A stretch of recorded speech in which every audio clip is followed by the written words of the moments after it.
வரிசையாய் குறிப்பிடப்பட்டதான மூன்றாவது நிலத்தை குறித்து ஆண்டவர் என்ன சொல்லுகிறார் பார்ப்போம். 22வது வசனம். இது என்னது? முள்ளுள்ள இடங்களில் விதைக்கப்பட்டது யார்? விதைக்கப்பட்ட விதை என்ன? முள்ளுள்ள இடங்களில் விதைக்கப்பட்டவர். இதற்கு முன்னாடி சொல்லியிருக்கு, அந்த விதை முள்ளு மேல விழுந்தது, முள் நெருக்கி போட்டதுன்னு. அப்ப நீங்க கவனிச்சீங்கன்னா ஒவ்வொரு இருதயத்துக்கும் ஒவ்வொரு நிலம் என்று சொல்லும் போது மனுஷனுடைய இருதயம். தேவ வார்த்தை விதைக்கப்படுகிறது, எல்லாத்துக்கும் விதைக்கப்படுகிறது.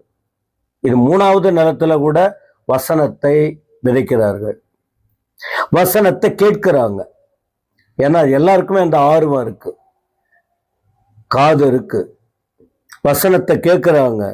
ஆனா என்ன விஷயம் பாருங்க, உலக கவலை, ஐஸ்வர்யத்தின் மயக்கம் வசனத்தை நெருக்கி போடுது. அப்ப என்ன சொல்றாரு? உலகத்தை குறித்து கவலைப்படக்கூடாது. உலகம் அது வேலையை செஞ்சுக்கிட்டு இருக்கும்.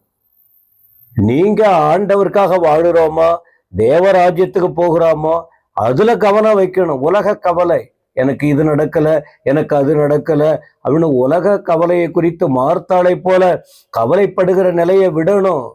கவலையோடு நீங்கள் இருந்தால் உங்க ஆத்துமாவை இழந்துருவீங்க. கவலை கவலை வந்த உடனே கவலை, உலக கவலை. பவுல் போல பரலோகத்தை குறித்த கவலை அல்ல, ஊழியத்தை குறித்த கவலை அல்ல, பக்தியா வாழணும், பரிசுத்தமா இருக்கணும், அதை குறித்த கவலை இல்லை.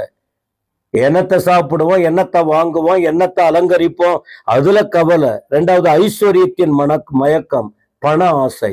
பணம் வேணும், பணம் வேணும், பணம் வேணும், எந்த வழியிலையாவது பணத்தை சம்பாதிக்கணும். ஒன்னும் நடக்கிறது இல்லை. அப்ப இது என்ன ஆகுது? வசன வேலை செய்ய முடியல. உலகத்தின் காரியம் உள்ள வந்த உடனே தேவனுடைய காரியத்துக்காக இடம் இல்லை.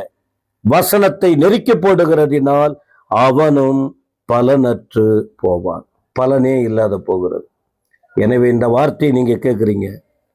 ஆண்டுடைய வசனம் பல விதங்களில் உங்களுக்கு கொடுக்கப்படுகிறது. வசனம் கேட்குறீங்க, ஆனால் எது உங்களை மேற்கொள்ளுகிறது? உலகமா? எது? நாம வசனம்தான் நம்மளை மேற்கொள்ளணும். உலக கவலையை விடணும், ஐஸ்வர்ய ஆசை மயக்கத்தை விடணும். அது நம்ம மேற்கொள்ளதான் சொல்லுவாங்க, பணம் தேவை, பணம் நமக்கு மேல வந்துடக்கூடாது, பணம் நம்ம கீழே இருக்கணும், நம்ம கண்ட்ரோல்ல இருக்கணும். அதை போல வாழ்க்கை இருக்கணும். இல்லாவிட்டால் ஒரு பலனும் இல்லை. 3 நிலங்கள் அதுதான் சொல்லுது. அடுத்த நிலத்தை குறித்து பார்க்கும்போது